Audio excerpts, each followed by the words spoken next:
Olá, pessoal! Nosso trabalho é sobre feminismo em tempos de pandemia. E os integrantes do nosso grupo são André, Lawanda, Luísa, Letícia e Mariana.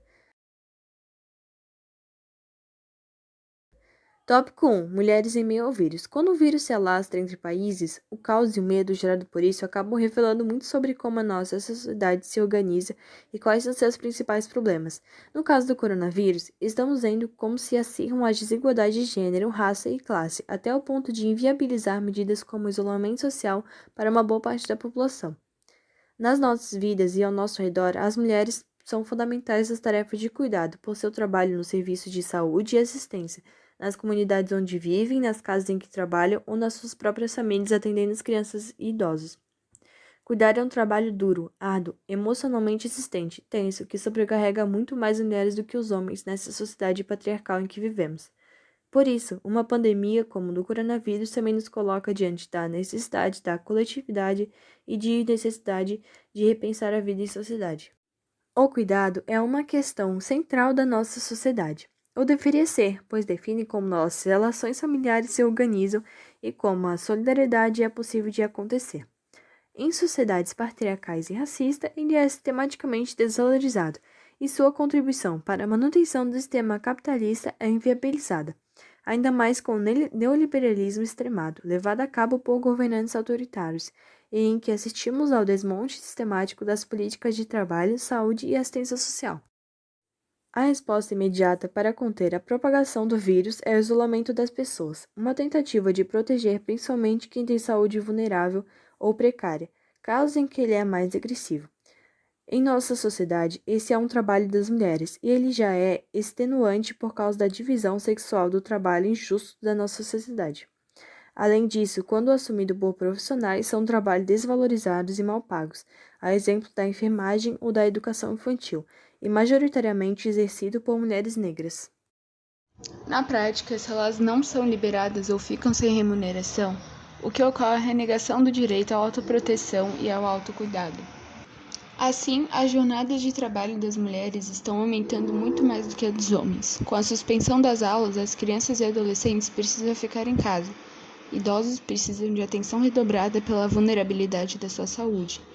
No espaço da própria casa podem entrar também o trabalho produtivo, remoto pela internet, ou em domicílio, costureiras, passadeiras, etc., exigindo novos esforços das mulheres. A conciliação entre trabalho remunerado e não remunerado é uma exigência sem tamanho na vida das mulheres desde o século XIX, em especial das mulheres negras e chefas de família monoparentais. Mas nesse contexto de pandemia, a situação se agrava muito, demandando esforço sobre-humano das trabalhadoras. A maior parte das trabalhadoras domésticas estão em condições laborais precárias, no subemprego. Não há mais separação entre o profissional e o doméstico na tripla jornada vivenciada pelas mulheres nessa pandemia. A casa, os filhos, o casamento, as atividades políticas e o trabalho acontecem ao mesmo tempo, sem pausa, há cerca de 9 meses. É nesse contexto que muitas mulheres se articulam e fazem a luta pelos seus direitos, resistindo diante de um cenário de agravamento das desigualdades sociais e descaso do Estado. Tópico 2. Comunicação. O segundo momento veio com a adaptação dos movimentos em relação ao distanciamento social. Na rotina sem pandemia, as atuações aconteciam olho no olho, constantemente dentro de bairro, comunidades e periferias, sem a possibilidade de realizar manifestações de rua, reuniões e encontros. A produção de conteúdo de comunicação se tornou a ferramenta central para os desenvolvimentos das atividades que tomavam outro corpo. A militante do Fórum de Mulheres de Pernambuco, Natália Cordeiro, ressalta que, nesse sentido, o trabalho tem acontecido na perspectiva de cobrir lacunas que o próprio Estado tem deixado de maneira leviana. A gente tem conseguido apostar muito nessa maneira de se comunicar, mas é um serviço que os governos deveriam estar fazendo. Informações de qualidade de maneira responsável e uma perspectiva feminista da situação, explica. Vale lembrar que, quando a pandemia chegou ao Estado, a marcha estava prestes a realizar a terceira etapa da Escola Feminista Popular, que acontece durante o período de um ano. Os processos de formação foram adaptados para o formato de vídeo, mas o movimento tem testado outros modelos, já que de fato a rotina de sobrecarga de trabalho não facilita que as mulheres possam separar um tempo muito longo ou que demande o aprofundamento de assuntos muito teóricos. Tópico 3. Articulação política. Nivete Azevedo afirma que as articulações entre movimentos parceiros têm sido o foco das reuniões que aconteceram diariamente. O Centro das Mulheres do Cabo faz parte da coordenação da rede. Outros movimentos seguem caminho semelhante e as articulações também têm sido feitas no sentido de cobrar do poder político ações mais efetivas do combate à pandemia e pelo direito a informações. A Rede de Mulheres Negras apresentou carta ao governo estadual reivindicando notificações que contêm raça e cor dos casos de contaminações e de óbitos por Covid-19. Nesse sentido, é possível que a pandemia provoque conclusões como essas em escala ainda maior. Além disso, à medida em que o direito ao isolamento não for garantido, há uma parte importante das mulheres, como as trabalhadoras de saúde, domésticas, de supermercado e da limpeza. Recai sobre elas o risco de morte superior, reforçando o papel delas como sujeito na luta social neste período. Neste texto, tentaremos abordar o quanto essa realidade está relacionada a algo que as feministas marxistas há tempo estão dizendo: o trabalho de cuidador voltado à reprodução biológica, social e gerencial de vida é parte fundamental da reprodução do capitalismo, e é essa a questão central tanto para compreendermos as dimensões da atual crise que vivemos, como para enxergarmos vias de superá-la, entendendo o papel particular da mulher nesse processo.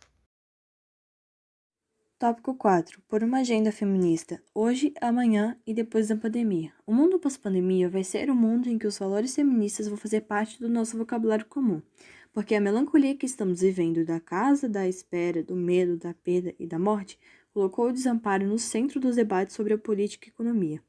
Nunca a economia falou tanto sobre o desamparo quanto agora, e não há salvação se não criarmos mecanismos coletivos de amparo.